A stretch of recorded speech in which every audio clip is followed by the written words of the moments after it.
여러분 혹시 이런 사람 만나본 적 있으신가요? 야, 너는 나를 위해서 존재하는 사람이야. 당연히 나한테 맞춰야지.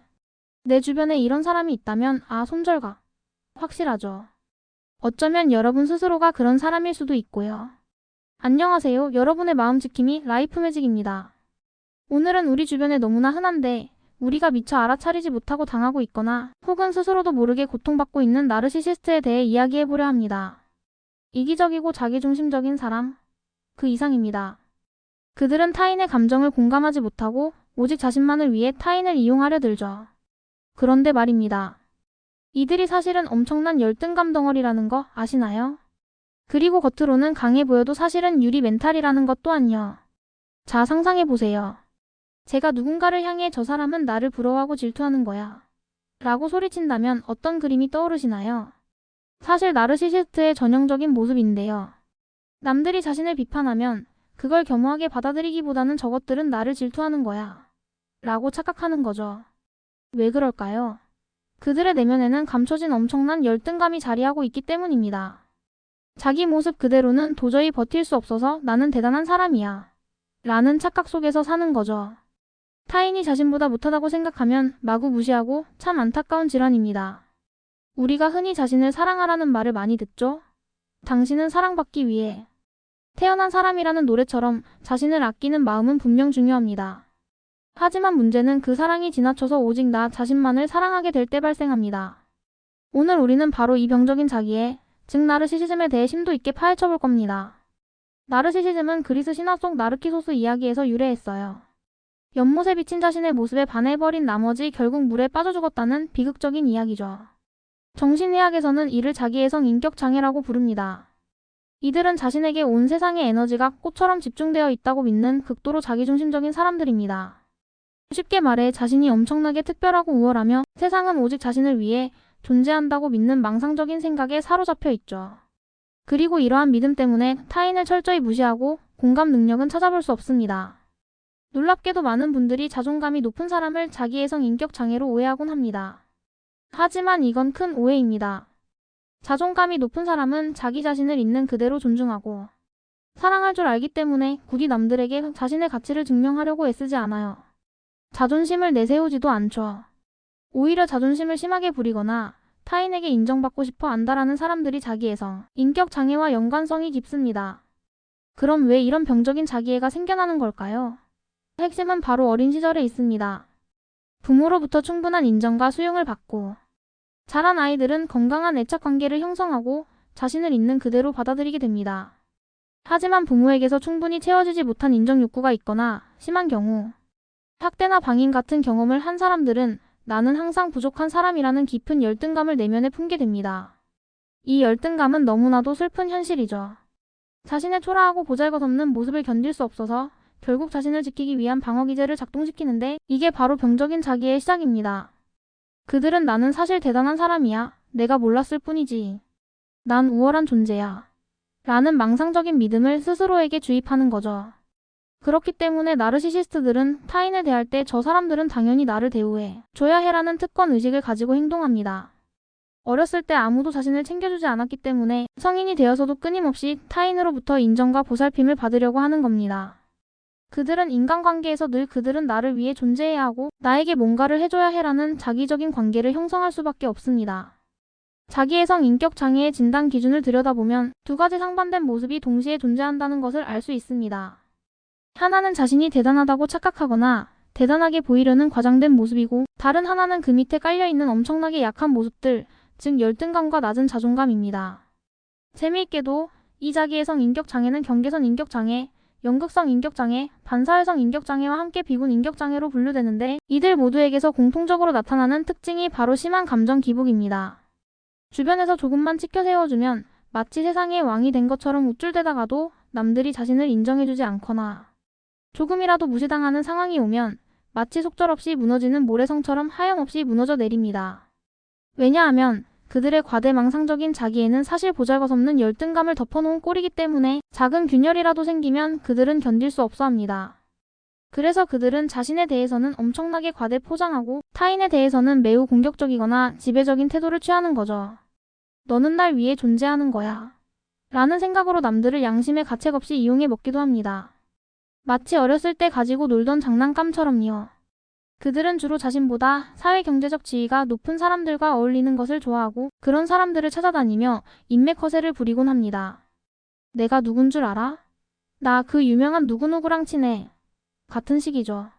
자신을 설명할 때도 이런 식으로밖에 설명하지 못합니다. 더 안타까운 사실은 남들이 자신을 비판하면 저것들은 나를 부러워하고 질투하는 거야 라고 받아들인다는 겁니다. 그리고 자신보다 못하다고 생각하는 타인들은 거리낌 없이 무시하죠. 정말이지 안타까운 질환입니다. 사실 장애라고 하면 직업적, 사회적 기능에 손상이 동반되어야 하기 때문에 우리가 사회에서 만나는 사람 중에 엄밀히 장애라고 불릴 만한 사람은 그렇게 많지 않습니다. 하지만 자기애성 인격적 성향을 가진 사람들은 정말 많습니다. 특히 요즘처럼 자기 어필이 중요하고 나 자신을 사랑하라는 말이 남용되는 사회에서는 더욱 그렇죠.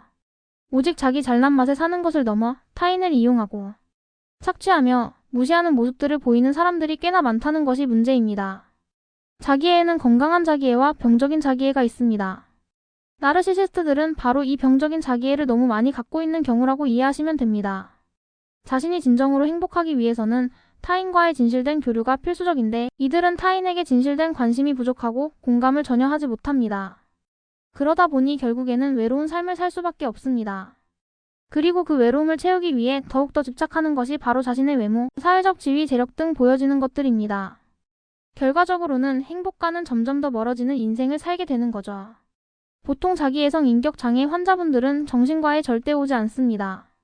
내가 잘난 사람인데 네가 뭔데 나를 평가해? 라는 태도를 보이기 때문입니다. 하지만 이들도 나이를 먹고 자신이 살아온 인생을 되돌아보며 현타를 느끼는 순간이 옵니다. 만약 자신이 여전히 보여지는 것에만 목을 메고 살고 있다면 한 번쯤 내가 혹시 자기애적 성격을 가지고 있는 건 아닐까 하고 의심해 볼 필요가 있습니다. 진정으로 행복해지기 위해서는 외적인 것들이 우선순위가 되어서는 안 됩니다. 진정한 관계는 그런 것들을 배제한 상태에서 진실된 관심을 보일 수 있을 때 비로소 가능합니다. 자기 자신을 깊이 탐색해 볼 필요가 있는 거죠. 자기애적 성향을 가진 사람과 어울리다 보면 정말이지 질리게 됩니다. 왜냐하면 그들의 대인관계는 너무나도 목적 지향적이기 때문입니다. 누군가를 만나는 이유가 뻔히 보입니다. 이 사람이 돈이 많으니까, 이 사람이 유명하니까, 내가 원하는 뭔가 가지고 있으니까 등 오로지 자신의 이득을 위해 타인을 이용하거나 착취하려고 그 사람 옆에 붙어 있습니다.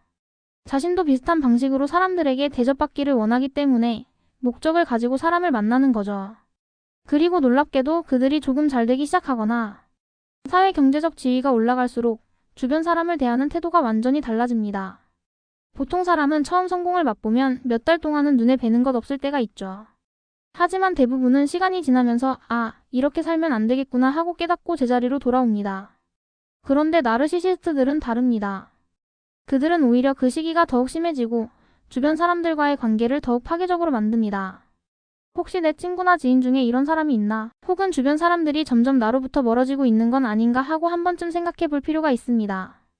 얼마 전 아는 동생과 이야기를 나누는데 그 동생이 돈을 벌어 크게 성공했을 때 다른 사람들은 제가 성공하면 엄청 부러워하고 시기 질투를 해요. 그러니 형도 너무 질투하지 마세요. 라고 말하는 겁니다. 저는 정말 황당했습니다. 야, 내가 잘 되면 나는 축하해주지 왜 그걸 시기하고 질투하겠냐? 라고 말했더니 그 동생은 저는 자기보다 누군가 더 성공하면 그렇게 부럽고 시기 질투가 나고 화가 난다라고 하더군요. 이게 바로 자기애적 성격 성향의 전형적인 모습입니다. 정말 안타깝죠. 많은 분들이 자기애성 인격장애와 소시오패스의 관련성에 대해 궁금해하시는데 소시오패스는 보통 자기애성 인격장애나 반사회성 인격장애의 특징을 믹스한 형태라고 볼 수 있습니다. 타인을 오직 착취의 대상으로 보고 자신을 위해 존재하는 사람으로 보는 부분은 반사회성 인격장애와 자기애성 인격장애 모두에게 나타나는 특징입니다. 자기애성 인격장애는 크게 외연형과 내연형으로 나뉩니다. 외연형 나르시시스트는 지금까지 우리가 설명했던 것처럼 내가 누군 줄 알아? 나 대단해. 라고 대놓고 과시하는 유형입니다. 반면 내연형 나르시시스트는 매우 수줍고 조용해 보입니다. 이들은 어렸을 때 부모로부터 넌 정말 훌륭해, 넌 대단해 라는 식으로 과잉, 방어적인 양육을 받은 경우가 많습니다. 그러다 보니 어느 순간 나는 너무 대단해라는 생각이 자리 잡히면서 사회적으로 자신에게 도전하려 들지 않는 태도를 취하게 됩니다. 나의 대단함이 깨지는 것이 너무나도 두렵기 때문입니다. 남을 찍어 누르면서 자신이 대단하다고 느끼는 것이 외연형 나르시시스트라면 아예 도전에 부딪히는 것 자체를 회피하며 한 번도 져본 적 없어라고 말하는 것이 내연형 나르시시스트입니다. 한 번도 싸워본 적이 없으니 당연히 져본 적도 없는 거죠. 그래서 우리가 처음에 자기 자신을 사랑하라고 말했지만 아무것도 해보지 않은 상태에서 나는 너무 사랑스러워라고 생각하는 것은 위험할 수 있습니다. 차라리 밖에서 치열하게 싸우면서 나는 대단해 라고 외치는 외연형 나르시시스트보다 더 위험할 수 있다는 겁니다. 왜냐하면 내 스스로 뭔가를 도전하는 데 있어서 엄청난 걸림돌이 될 수 있고 한 번도 세상에 나아가 보려고 하지 않으면서 자기 세계 안에 함몰되어 아무것도 해볼 수 없는 사람이 될 수 있기 때문입니다. 만약 내연형 자기애성 인격 성향이 조금이라도 의심된다면 다시 한번 자신을 냉정하게 평가해보는 기회를 가져보시길 바랍니다. 가장 중요한 것은 바로 균형입니다. 우리가 여러분 자신을 사랑하세요 라고 말하는 대상은 모든 판단 기준이 오직 타인에게만 있고 세상과 비교하며 자기 스스로를 너무 비하하거나 자괴감에 빠지는 분들입니다. 절대로 나만 사랑해라는 뜻이 아닙니다. 나도 사랑하고 타인도 사랑하고 세상도 사랑하는 것. 물론 농익은 어른이 아닌 이상 이 모든 것을 다 사랑하기는 어렵겠지만 최소한 나를 사랑하는 것만큼은 세상과 타인에 대한 관심과 사랑이 동등하게 존재해야 합니다. 그것이 바로 사람다운 모습입니다. 그런 균형을 꼭 유지하시길 바랍니다. 이 영상을 보고 나는 자기애가 너무 부족한데 역시 나를 사랑하면 이런 문제가 생기는구나 하고 걱정하는 분들이 계실지도 모르겠습니다. 하지만 아까도 말씀드렸듯이 회피성이나 의존성, 인격 성향을 가진 분들은 자기 자신에 대한 자기애가 너무 부족합니다. 그렇기 때문에 문제를 회피하려고 하고 자꾸 다른 사람에게 기대려고 합니다. 이런 분들은 정말로 자신을 사랑할 필요가 있습니다. 다만 그 사랑이 근거 없는 상태에서 아무것도 해보지 않은 상태에서 나오는 것이라면 위험할 수 있습니다. 하지만 꾸준히 무언가를 반복해서 스스로 성취하고 도전하며 성장하고 있다면 그것은 자신을 사랑할 수 있는 충분한 이유가 됩니다. 그런 분들에게 자기애는 정말로 필요한 거죠. 오늘 우리는 자기애성 인격 장애에 대해 깊이 파고들어 봤습니다. 나르시시즘은 사실 타인들에게도 못할 짓이지만 궁극적으로는 자기 파괴적이기도 합니다. 주변에 혹시 이런 사람이 있다면 아직 어리다면 이 영상을 통해 내용을 전달해주고 함께 이야기해보는 시간을 가져보세요. 만약 나이가 많은 지인이라면 가급적 거리를 두는 것이 현명할 수 있습니다. 무엇보다 가장 중요한 것은 혹시 나 자신이 이런 성향을 가지고 있다면 다시 한번 본인을 되짚어보는 것입니다. 특히 나는 싸워본 적이 없기 때문에 져본 적이 없어라고 생각하는 분들, 즉 필요한 좌절이나 비판을 경험하지 못한 채 자라서 내가 정말 대단한 줄 아는 외연형 나르시시스트든 혹은 그게 깨지는 것이 무서워 세상에 나가지 못하는 내연형 나르시시스트든 이들에게 가장 필요한 것은 세상에 한 발이라도 내딛는 용기입니다. 라이프 매직은 여러분의 건강한 마음을 응원합니다. 이 영상이 여러분 자신과 주변 사람들을 이해하는 데 도움이 되었기를 바랍니다. 궁금한 점이나 다루었으면 하는 콘텐츠가 있다면 댓글로 많이 남겨주세요. 모든 댓글 꼼꼼히 확인하고 다음 영상에 반영하겠습니다. 구독과 좋아요, 알림 설정도 잊지 마세요. 여러분의 따뜻한 관심이 라이프 매직을 성장시킵니다. 감사합니다.